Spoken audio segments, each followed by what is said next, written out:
Welcome to Story Time with Judy. Our book today is Buzz by Ellen Spinelli and illustrated by Vincent Nugent.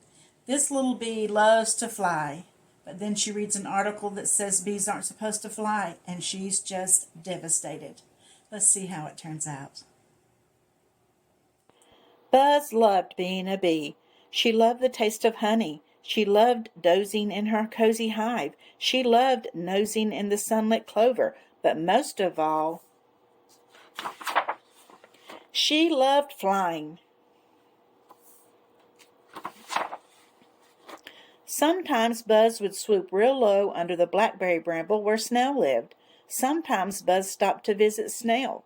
Snail, who could not fly, enjoyed hearing Buzz tell about the world beyond her berry bramble. Buzz would buzz the latest. Grasshopper got sick eating too much skunk cabbage. Mouse is off visiting her city cousin. Sometimes just before dusk, Buzz would swoop real high to visit Old Owl in his willow tree.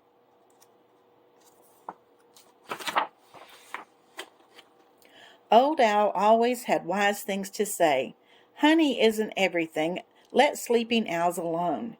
One day, Buzz was out flying and a storm came up, and the wind blew a sheet of paper out from under a bench. The headline caught Buzz's eye. Buzz flew in for a closer look. She was shocked as she read the story. Professor declares bees can't fly. Professor Emil Popkin's study is complete. He says the body of a bee is too chunky for flight. Airplanes, birds, and dragonflies are made to fly, he says, but a bee's chunky body, well, it has no business getting off the ground, and yet the rest of the article was missing, but Buzz had read enough.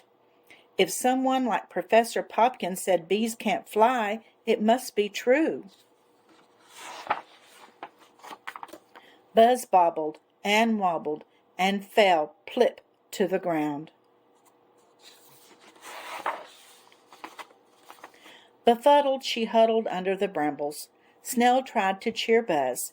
It's not so bad not being able to fly, she said. Buzz sniffled. It is for me. Snail offered Buzz a berry blossom. Buzz was not hungry. Berry juice?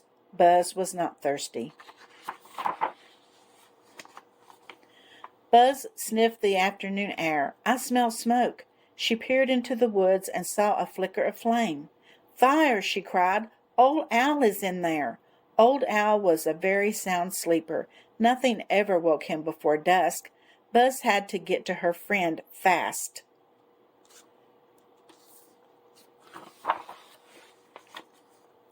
Buzz raced around a fallen pine cone, scrambled over a twig. She stumbled, she tumbled, she tripped, and she flipped. Old Owl needed her, and all she could do was run. How would she ever get up the tree? Buzz wished she had never read the professor's words. The words thumped like her heart-beating heart as she raced over the forest floor. Bees can't fly, bees can't fly, bees can't fly. I must warn Owl, I must warn Owl, I must warn Owl. The more she thought of Old Owl, the less she thought of the professor's words, until suddenly the milkweeds were below her, and the firelight was warm on the buzzing blur of her wings. She was flying.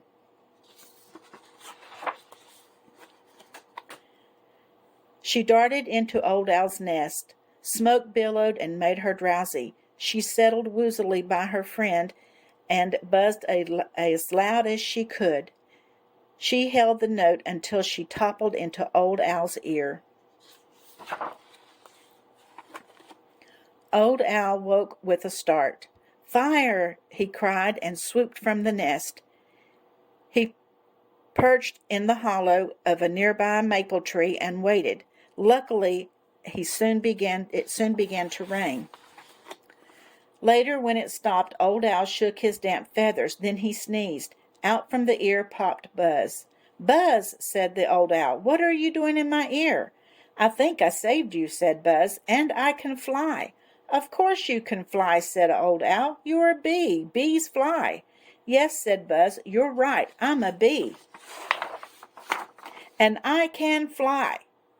Well, I think she got her bravery back, don't you? She read that article and then thought she couldn't fly, but she found out that she could. I hope you enjoyed the story, and I'll see you again tomorrow.